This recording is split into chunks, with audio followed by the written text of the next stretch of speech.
But then you have the story of the Houston Rockets. Now, look, I don't know what to make of the Yahoo story, which came out yesterday in regards to the Rockets. Right? Because in the story, it says that James Harden told the Rockets, hey, him or me, basically one of us has to go, and the him is Chris Paul. And that Chris Paul has had it up to here. No one says that anymore, by the way. I have had it up to here. Did your mother ever say that to you? I've had it up to here with this nonsense. My takeaway from the story is this. Chris Paul, much like the rest of us, can't stand watching James Harden play basketball. We all respect the points and the assists and the talent, but, oh boy, if I got to watch him go through his legs 15 times, drive in, throw up his hands in the air like he got crushed, and hope to get a foul, I won't do harm to myself, but I have had it up to here with watching that. That's the general takeaway. Right? Stop me if you've heard this before, but Chris Paul is not the greatest teammate to get along with. Stop me if you heard this before, but James Harden likes iso ball and doesn't like to play defense. And stop, you've heard this before, but the Rockets lost at home. Mike D'Antoni didn't get to the NBA Finals, and James Harden came up short in the fourth quarter. All of these things have happened before. So, to quote a good friend of mine, Ryan Russillo, saw him say this on TV, which is, Chris Paul doesn't have to have said, I want to be traded, without wanting to not play with James Harden anymore, and James Harden's not going anywhere. By the way, Chris Paul, to his credit, earlier today, said the news of him wanting a trade was news, quote, news to him. So things are going quite swimmingly in Houston, right? New owner comes in and says, you know, this is unacceptable. We want changes. They fired the entire assistant coaching staff. Clearly, that the message gets through. I am so mad I'm going to fire the assistant coaches. Well, you go ahead. They have the virtually untradeable contract of Chris Paul. They have James Harden, who they won't trade. And they have Clint Capella, who you might be able to find a home for. And then you have this from Brian Smith, who's going to join us later on from the Houston Chronicle. The Rockets are expected to pursue Jimmy Butler and be aggressive in their pursuit, seen as an ideal fit on both sides of the court in helping push the Rockets to the top of the wide-open West. And on paper, that sounds great, right? And on paper is what the Rockets are about. On paper, they got screwed in Game 7 of, not this year, last year's Western Conference Finals, right? Because on paper is analytics and stats and numbers. They conducted, they had a quest. Let's figure out why we lost to the Golden State Warriors. Felt like we got screwed in the officiating. And so they used their analytics department and determined that not only should they not have lost, they should have won by like 10 points. It wasn't even close, according to them. I mean, they did happen to miss, 27 straight three-point shots. Did we? But we were fouled on a couple of them. That's, you guys know, we were fouled on a couple of them. There's no way we could have just missed all of those on our own. That the old adage, you live and die by the three, could actually be accurate. No. The Rockets are we use the term paper champs wrong, right? They are the on-paper champs. On paper, this move makes sense, right? You're like, wait, we got Chris Paul, we got James Harden, we got Jimmy Butler. Here's a question. How many teams, if Jimmy Butler, it changes teams, I believe that'll be his fourth team in 4 years, correct? Right? Chicago, Minnesota. He's like in Minnesota for what, a year and a half? Right? He's in Philadelphia for half a year. My math pretty good? That's, this is like when anybody can get divorced, man. Marriage is hard. It's not.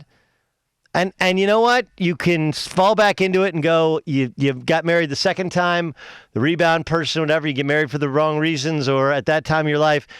2 marriages, okay. You start getting married 3, 4 times, be like, maybe they're not the problem. I'm seeing a trend here. But the Rockets embody, and look, I don't want to make analytics the punching bag for everything that's wrong with sports, right?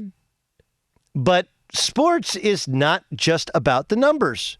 Case in point, the Houston Rockets. By the numbers, they should have beaten the Warriors going back to last year. By the numbers, Chris Paul and James Harden are actually way more effective offensively than either of them on the floor without the other. Like, it's not the stats, the analytics will tell you they are far more effective with Chris Paul and James Harden together, as they well should be. But sports isn't about the on-paper champs. It's not about some sort of mathematical calculation. If it was, then why weren't the Warriors better without Kevin Durant? The numbers told us that they were 33-1 without Kevin Durant. They're better without Kevin Durant. And I'm sitting here coming in to tell Colin, like, it doesn't actually control who you're playing against because he sits against some of the weaker teams. Their regular season games. Colin's best line, I think, in the last couple of years is that regular season basketball is the practice tee, is the golf range, the driving range of the NBA. Man, I am good off the artificial turf on the driving range. Who is not? I can shape shots. I can just pipe my drive, 300 yards. You know what I don't do? I don't even hit the driver when I get out on a real course. Do you know why? Because I can't hit it straight when I need to. But the on-paper champs, this is a classic move of a team that would say, like, look, Jimmy Butler to Chris Paul and to James Harden. Yeah, but Jimmy Butler can't seem to get along with anybody. Chris Paul can't seem to get along with anybody. And no one likes watching James Harden dribble 50 times before taking a shot and then jump into people and try and get a call, which he won't get in the playoffs, even though he will get in the regular season, right? I mean, this is much like, are you guys familiar with the transitive property? Transitive property is basic math calculation. If A equals B and B equals C, then A equals C, right? The transitive property doesn't work in sports. Well, we beat them and they beat this other team, so we must be able to beat the other team. That's not actually the way it works. It's just not. Math makes sense to people who don't get the subtle nuances of life and of sports.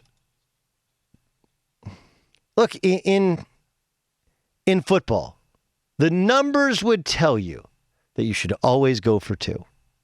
Ask Mark Helfrich how that worked out for him at Oregon. He's a head coach at Oregon.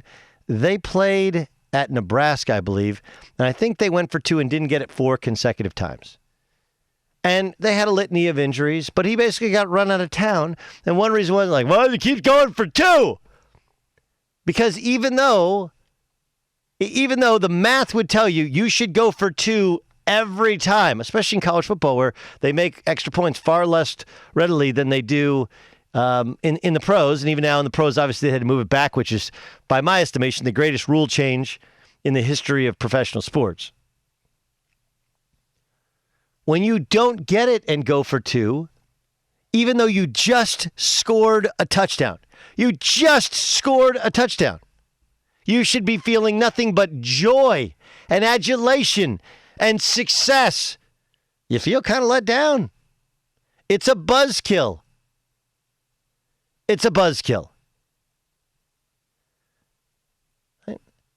In baseball, they'll tell you shouldn't bunt.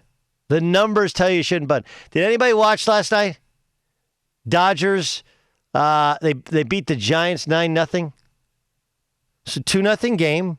In the bottom of the 6th inning, Chris Taylor comes up, runners at first and third. And you know what he did? He laid down the absolute perfect bunt. Right between the pitcher and the first baseman, essentially where second base should be, but second base was covering second base on first and third. And so the first baseman had to try and get it for the Giants. He could not. scored a run, made it 3-0. Clayton Kershaw was lights out last night, and the Dodgers win 9-0. The numbers would tell you should never bunt. Unless you're Chris Carpenter and they put the shift on and you bunt and you get all the way to second base. Matt Carpenter, sorry. Matt Carpenter, you get all the way to second base. I'm not completely I'm not cutting the credibility of numbers as showing us different ways to accomplish a similar or better success rate. They're valuable. But there's a reason that Chris Paul, whether he wants out or he's just ticked off, or the reason they don't win is because they don't like each other. And you can't explain that on a spreadsheet. The reason Jimmy Butler is going to probably be on his fourth team is because either he doesn't like guys or they don't like him, or he's a very good player. I mean, he does take his own car, does his old Uber XL to every game, which ticks guys off. You know, he has his kind of own thing going on. Numbers can't explain that. Numbers can't explain why at some point in time, bunting is in fact the right thing. At some point in time, you just kick the extra point even though you could go for two. And the Rockets are the on-paper champions, but not the real champions for a reason. Because games aren't decided on spreadsheets. Chemistry doesn't sometimes. It always matters. Hi, I'm Doug Gottlieb from Fox Sports Radio, and you need to subscribe to the Fox Sports Radio YouTube channel where you can hear and see me. Why not? Plus, everybody else who's awesome here on Fox Sports Radio.